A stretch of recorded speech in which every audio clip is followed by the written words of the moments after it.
ఈయన ఒక police officer, దేశం కోసం ప్రాణాలు లెక్క చేయకుండా అది పాకిస్తాన్ బార్డర్లో ఓ 10-15 సంవత్సరాలు కొట్టాడు.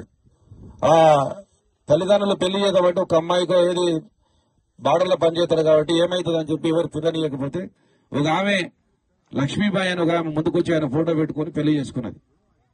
అట్లాంటి గొప్ప వ్యక్తి మన తెలంగాణకు వచ్చి ఒక పోలీస్ ఆఫీసర్ అయి మనకున్న గురుకులాలు జరుగుతుంది, గురుకుల పాఠశాలలు ఉన్నాయి కదా, దానికి ఆఫీసర్గా కేసీఆర్ నియమిస్తే 10 సంవత్సరాలు అద్భుతంగా గురుకులాలను అద్భుతంగా తయారు చేసి మన పేద బడుగు బలహీన వర్గాలకు సంబంధించిన పిల్లలు చదువుకోవడానికి రెసిడెంట్ స్కూల్ చెప్తే దాన్ని మంచిగా తీర్చిదిద్ది ఇలా ఎమ్మెల్యే చెప్పినా మంత్రి చెప్పినా ఆ గురుకులాల్లో సీటు దొరకలేదు, అంత పోటైంది. అంత అద్భుతంగా చేసినటువంటి వ్యక్తి ఇలా సేవ చేయడానికి ఒక గొప్ప వ్యక్తి, ఒక మంచి రాజకీయాలకు పేదల మీద ప్రేమ ఉన్నటువంటి వ్యక్తి ఇలా రాజకీయాలకు వచ్చిండు. ఆయన అన్ని గ్రామాలు తిరగలేడు, ఎందుకంటే పార్లమెంట్ అంటే 7 మన కందనం లాగా 7 కలిపితే ఒక పార్లమెంట్ అవుతుంది. అన్ని గ్రామాలు తిరగలేడు కాబట్టి ఆయన తరఫున నేను ప్రచారం చేయడానికి వచ్చిన. మొన్న మన ఊరు నాకు బాగానే మెజార్టీ ఇచ్చింది, కానీ ఈసారి కాంగ్రెస్ బుద్ధి చెప్పాలంటే మొన్న అకరోరు కాంగ్రెస్ వేసిన వాళ్ళు మన ఊళ్ళో ఉన్నారు, ఇందులో ఉన్నారు, కొంతమంది ఉన్నారు. సరే ఏమైనా కానీ జరిగింది.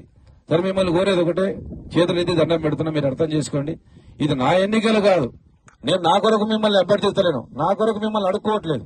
మన బతుకుల కొరకు, మన భవిష్యత్తు కొరకు కాంగ్రెస్ పార్టీ ఇచ్చినటువంటి మోసపూరితమైనటువంటి కుట్రపూరితమైనటువంటి హామీలను మనం నెరవేర్చాలి అంటే ఒక్కసారి కారు గుర్తుకు ఓటేస్తే కేసీఆర్ కు మనం కత్తిస్తే ఆయన కొట్లాడితే మనకు న్యాయం జరుగుతుంది.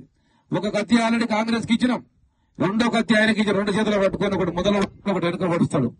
అందుకే ఒక కత్తి కేసీఆర్ కి అండి.